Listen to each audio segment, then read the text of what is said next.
C'est dur à admettre, mais cela fait plusieurs semaines que j'ai pas de nouvelles de la chaussette. Au début ça allait, et puis les jours ont passé, et les semaines, et là l'inquiétude était là.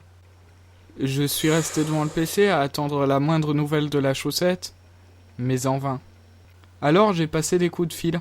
Allô Kubo, t'aurais pas des nouvelles de la chaussette? Non. Allô Luna? Ouais, aurais-tu vu la chaussette récemment? Allô Oscar? Bonjour, vous êtes sur le répondeur d'Oscar.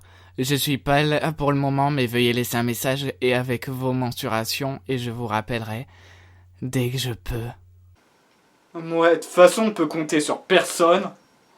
Et puis je suis parti à sa recherche, mais en vain hélas. Puis en dernier espoir, je suis allé demander à des inconnus. Excusez-moi monsieur, Oh, mais qu'est-ce que vous faites chez moi? vous n'auriez pas vu une chaussette aux yeux marrons avec une moustache? Oh, mais qu'est-ce que t'as fumé, toi, là? Ça va pas, non? Eh, mais je vous connais, vous êtes pas le mec, la Lentest 900 quelque chose, là? Qui fait des trucs sur Internet? Ouais, vous me connaissez, vous êtes fan? Non. Non, mais arrête de chercher ta chaussette et va plutôt bosser sur tes vidéos, qu'on rigole un peu.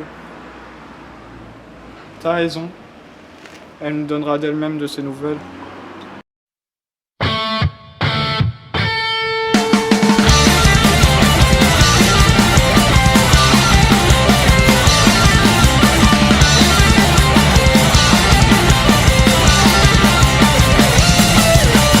Salut à tous, bienvenue dans ce nouveau numéro de Tout savoir sur le manga et je veux la chaussette. Bon ok, du calme, c'est pas parce que je vais parler des mangas pédagogiques que je dois pour autant me comporter comme un gamin. Il est connu que l'éducation nous permet de nous instruire et de nous forger notre propre savoir. Dès l'essor de la télévision dans les foyers sont apparues à partir de la deuxième moitié du XXe siècle de nombreuses émissions éducatives, les familles étant captivées par ce nouveau média qui s'offrait à elles. Puis il fallait aussi enrichir le savoir des plus jeunes et c'est ainsi que sont apparus de nombreux dessins animés pédagogiques, comme les bons conseils de Célestin, où un petit fantôme nous apprenait les bonnes manières de vivre, Dora l'exploratrice pour apprendre l'anglais, ou bien une série plus vieille mais qui n'a pas pris une ride, je parle bien sûr des Il était une fois, avec Il était une fois l'homme, les explorateurs, les découvreurs, l'espace, etc. Et bien sûr, mon préféré parmi tout cela, Il était une fois la vie, où le corps humain et son fonctionnement étaient schématisés par de nombreux personnages. En plus, ces dessins animés peuvent plaire à tous et sont faciles à comprendre. Ce que je viens de dire a peu de lien avec la culture japonaise, néanmoins je tenais à faire ce petit aparté sur des séries animées ayant marqué mon enfance. Bref, il est normal que le Japon ait aussi ses œuvres pédagogiques. On peut penser par exemple aux nombreuses adaptations de succès littéraires adaptées en manga comme Les Misérables de Victor Hugo ou Le Rouge et Noir de Stendhal, qui font tous les deux partie de la collection classique des éditions Soleil Manga, qui reprennent des succès littéraires en manga pour nous inciter à lire les œuvres originales. Ce que je vous conseille d'ailleurs, lisez des livres, c'est bien. Paroles de littéraire. En type de manga, caractère pédagogique, il y a aussi se inspirer de faits historiques réels, comme La Rose de Versailles, qui se déroule en France Cocorico, dans les années 1770. Mais aussi le très célèbre Gen d'Hiroshima qui se base sur la propre expérience de l'auteur qui a survécu au bombardement atomique d'Hiroshima le 6 août 1945. Sans oublier une œuvre de Maître Osamu Tezuka que je vous recommande très fortement, qui est l'histoire des trois Adolphes, qui se passe pendant la Seconde Guerre mondiale où l'on suit Sohei Toge, un journaliste nippon qui cherche les meurtriers de son frère en Allemagne, et deux enfants vivant au Japon portant tous les deux le même prénom qui est Adolphe. Enfin, le troisième, vous savez qui c'est bien évidemment. Quant aux mangas qui nous instruisent dans un domaine particulier, on peut penser au célèbre Genosagi Silver Spoon de Hiromu Arakawa, auteur de Full Metal Alchemist, qui nous fait découvrir le monde de l'agriculture en s'inspirant de son enfance à la ferme. Ce manga a eu une telle popularité qu'au Japon, les demandes d'inscription pour les écoles agricoles se sont multipliées, même qu'en France, le manga a été mis en valeur par le Salon de l'agriculture. Rien que ça montre le réalisme et le côté tout public de l'œuvre. Le manga a même été approuvé par l'État, vous imaginez? Des ministres qui ont lu un manga, ça change des années 90.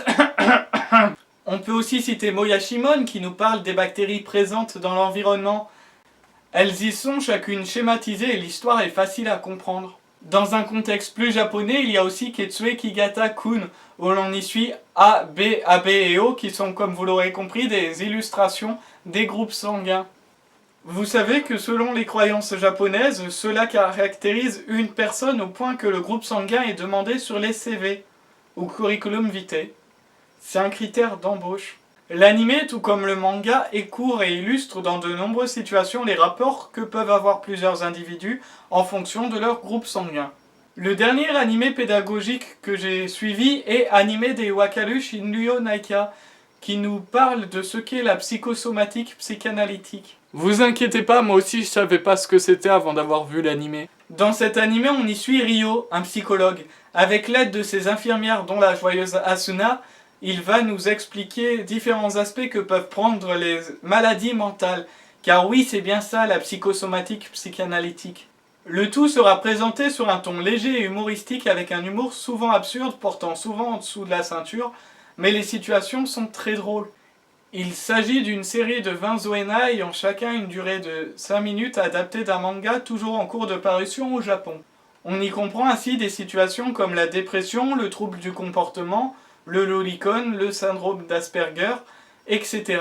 Je recommande très fortement cet anime à ceux qui s'intéressent à la psychologie ou aux relations humaines. Néanmoins, il n'est pas à mettre entre les mains des plus jeunes. Les explications pouvant leur être floues et l'humour pouvant être à sous-entendu, comme je l'ai dit tout à l'heure. Cette vidéo avait pour but de vous montrer qu'il n'y avait pas que des animés de baston ou de romance, mais aussi des animés pour s'instruire. Et j'espère vous en avoir fait découvrir quelques-uns, voire même vous avoir donné envie d'en voir. Si vous avez d'autres œuvres du style à recommander, n'hésitez pas à les mettre en commentaire pour qu'on puisse en découvrir plus. Cette vidéo n'étant qu'une petite liste de ceux que je recommande le plus. Je vous invite aussi, si vous avez aimé cette vidéo, à laisser un pouce bleu et à la partager afin de faire découvrir à plus de personnes un sous-genre encore peu consulté dans la culture japonaise. Pensez aussi à laisser un commentaire afin que mes vidéos puissent évoluer ou même un simple cette vidéo est bien, si ça vous a plu, ça fait toujours plaisir. Puis si vous voulez suivre mes créations, vous pouvez vous abonner. Sur ce, je vous aime et je vous dis à la prochaine.